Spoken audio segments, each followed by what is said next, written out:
one-time federal investment in rural broadband, 10 times as much in 5 years as Conservatives did in 10 years. We are there for rural Canadians. We are there for all Canadians. Honourable Leader of the Opposition. Mr. Speaker, rural broadband is necessary if you want small businesses to survive during lockdowns. But the government's service maps in Atlantic Canada leave a lot of communities without the ability of funding assistance to expand this essential service. Communities in Cumberland, Colchester, in Caledonia, in North Queens, Nova Scotia, they're being made to fix the mistakes done by this government, Mr. Speaker. Why are small rural communities across Atlantic Canada getting nothing but a dial tone from this Prime Minister? The Right Honourable Prime Minister. Mr. Speaker, let us look at the record of supporting rural Canadians with internet.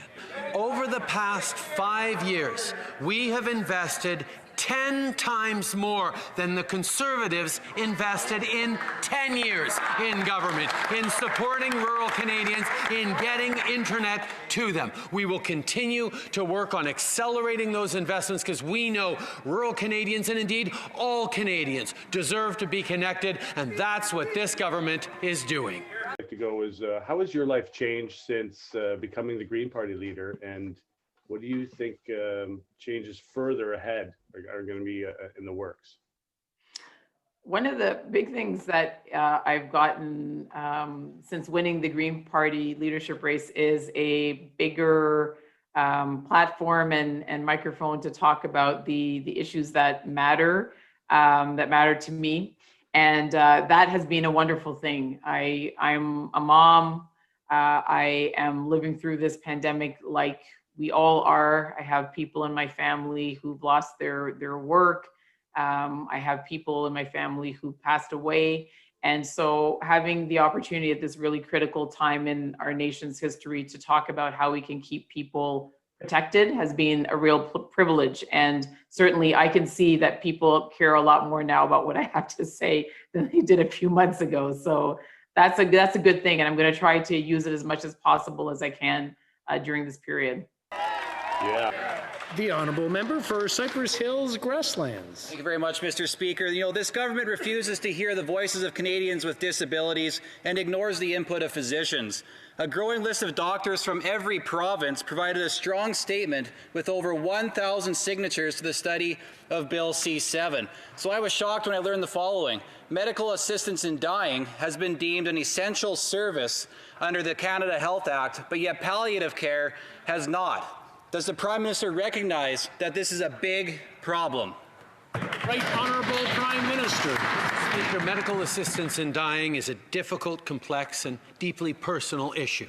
We reintroduced legislation that we believe strikes the right balance between upholding rights and protecting our most vulnerable.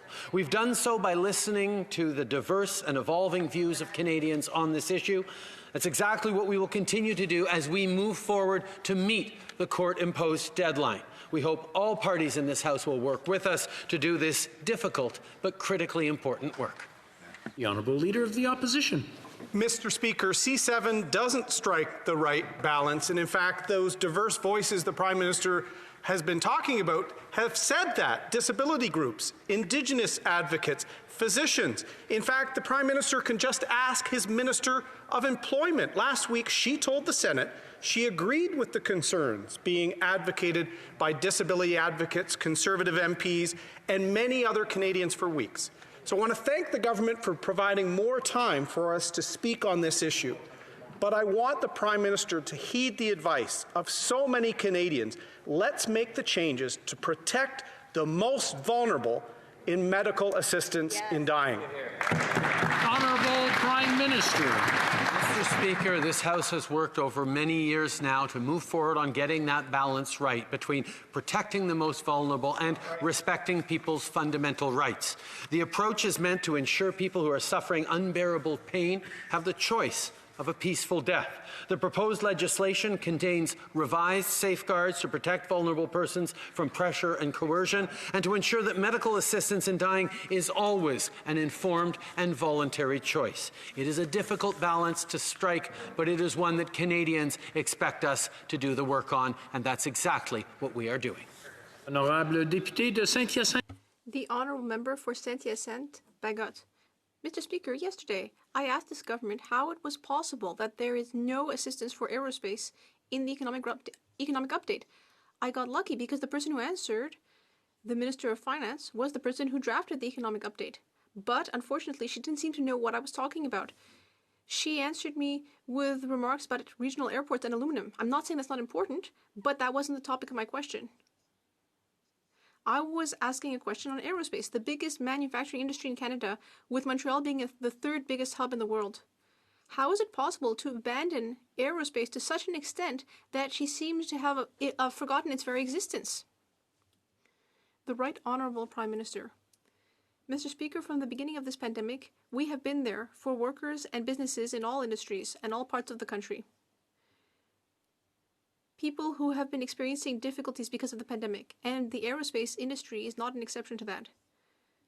We sent hundreds of millions of dollars to support the aerospace industry because it is a core industry for Montreal, Quebec, and all of Canada. We know that workers, manufacturers, and businesses of all sizes in aerospace and elsewhere are experiencing a difficult period, and that is why we are there to support them financially.